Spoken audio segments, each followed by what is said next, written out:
আজকে মুসলমানদের বিশেষ করে দুর্দিন। মুসলমান আজকে বড় আতঙ্কিত।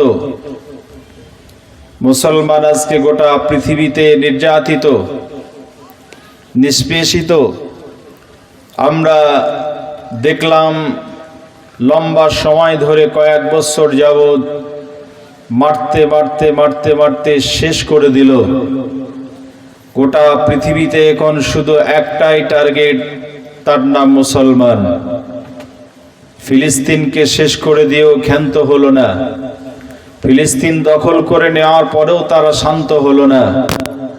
এখন ফিলিস্তিন নিরীহ মানুষগুলোকে যে বন্দী করে রাখা হয়েছে, সেই বন্দীকৃত মানুষগুলোকে ফাঁসি দিয়ে হত্যা করবে, এর আইন নিয়ে আসার জন্য একটা বড় প্রচেষ্টা চলছে। জোর যার মুলুক তার, একটা কথা আছে, গায়ের জোরে সবকিছুই সম্ভব।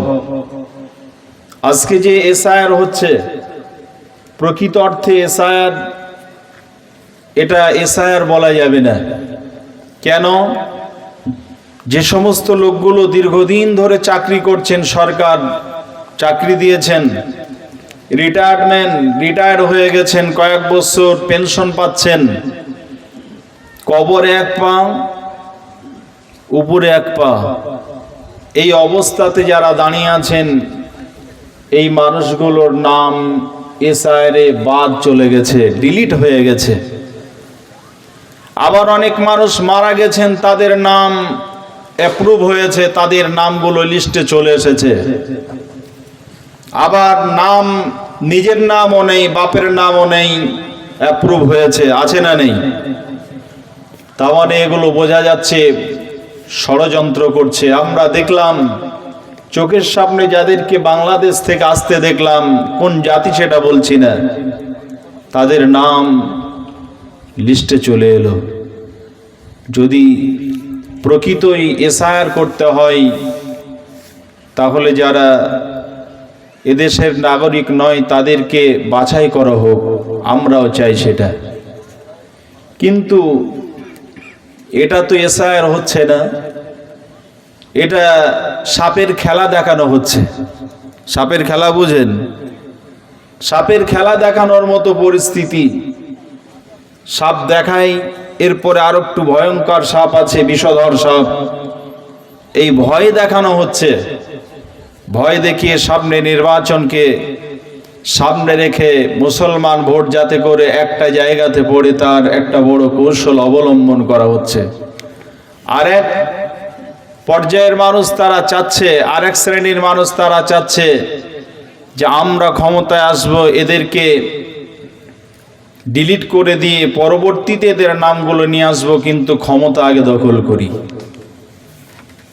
লাভ থেকে যাদের লাভ তাদেরই হবে লাভ, মিডিলে আমরা সাধারণ মানুষ যারা, তাদের হয়রানের কোনো শেষ নেই। গত পরশুদিন আমার চাচাতো ভাই ভাবি দুজনের নাম ডিলিট, কাগজ নিয়ে গেছে। নিরীহ মানুষ, লেখাপড়া জানে না, বহু মানুষ আছে না এমন, একটা কাগজ নিয়ে যাচ্ছে, বলছে এতে হবে না, অন্যটা নিয়ে এসো। আজ থেকে প্রায় 40-45 বছর আগে বিবাহ হয়েছে, বলছে রেজিস্ট্রারি বা তখনকার বিবাহর ম্যারেজ সার্টিফিকেট লাগবে, সেটা নিয়ে এসো। তোমার এই জায়গায় নাম ভুল আছে, তোমার বাপকে প্রমাণ করতে হবে। নানান সমস্যা দেখিয়ে একটার পর একটা কাগজ নিয়ে আসতে হবে।